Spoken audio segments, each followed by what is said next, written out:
By their fruits ye shall know them. But most people don't try to know by that standard.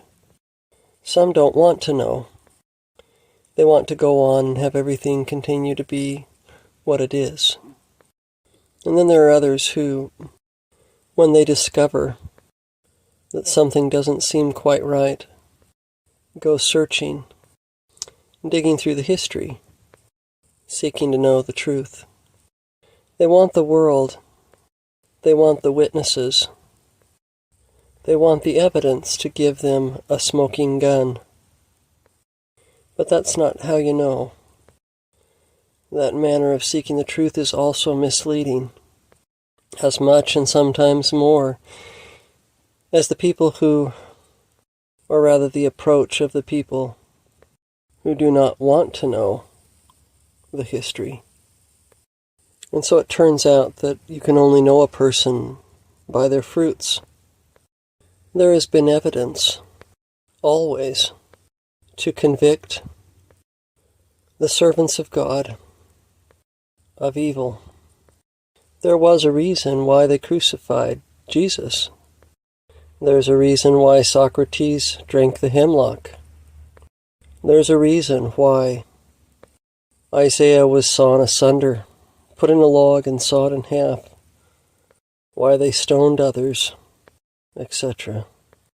It seems that in every instance, when God has something to say or do through a person, that it's almost like he gives with it enough kind of convoluted contradiction and apparent, really reason to not believe. And in every instance, it seems like these individuals are always controversial characters, and the circumstances surrounding them are always controversial. It's as if when God does a work, he gives with it. And I don't really know if it's God that does this or just the adversary, Satan, I don't know what. But it seems like there's given with it a reason to not believe. The example that comes to mind is Ezekiel out there in the street, laying down, cooking his food over poop. I think it says, Isaiah running around naked for 3 years or something like that. We just not naturally acknowledge these men nowadays as righteous men, as prophets of God, contributing to the canon of our scriptures. But in their time, if someone wanted to convict them of being either a lunatic or demented and, possessed of demons and evil, they would have actually had good evidence. I mean, what would it have been like in the times of Isaiah? This man running around naked for 3 years. I mean, it sounds like he was a nudist for a while. At the command of God, strangely. How would you have sorted that out? Well, there would have been those that would have rejected him outright because he was saying something different than what they wanted to hear. And then there would be those who would look at the evidence. They would look at his history.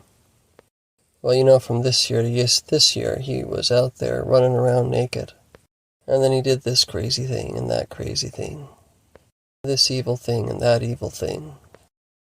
But there would be very few who would look at his fruits.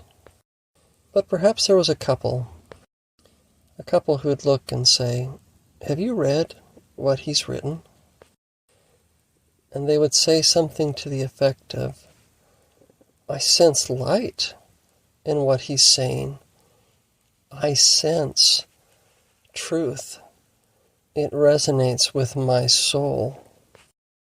What he's saying is right, and his fruits are good."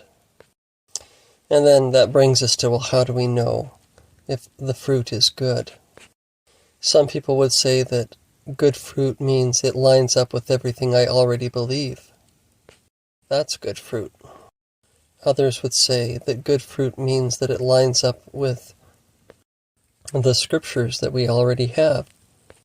But you have to remember that at the time that many of these people spoke, what they were saying appeared to contradict what had already been written. So how would you know? And you're brought full circle to the fact that the only way that you could know is through spiritual means. And those that have ears to hear, hear. And those that have eyes to see, see. And those that can, understand. And some set it on a shelf. Good for them. That's a good thing to do when you don't know.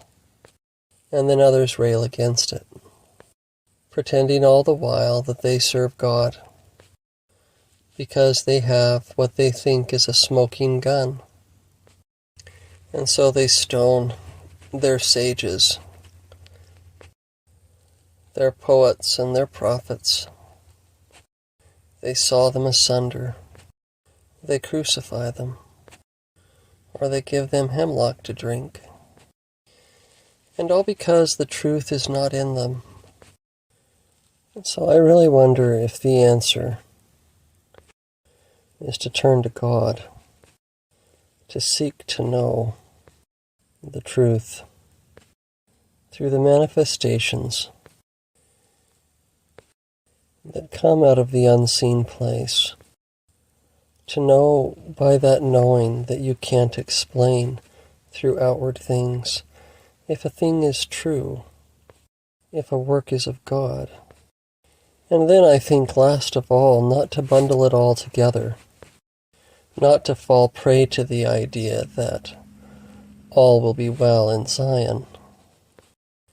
That's a beginning, anyway. And I think it's a lot better than thinking that everything is right. And I think it's also better than believing you can piece together the truth by looking at what you think to be the evidence, or by outward things.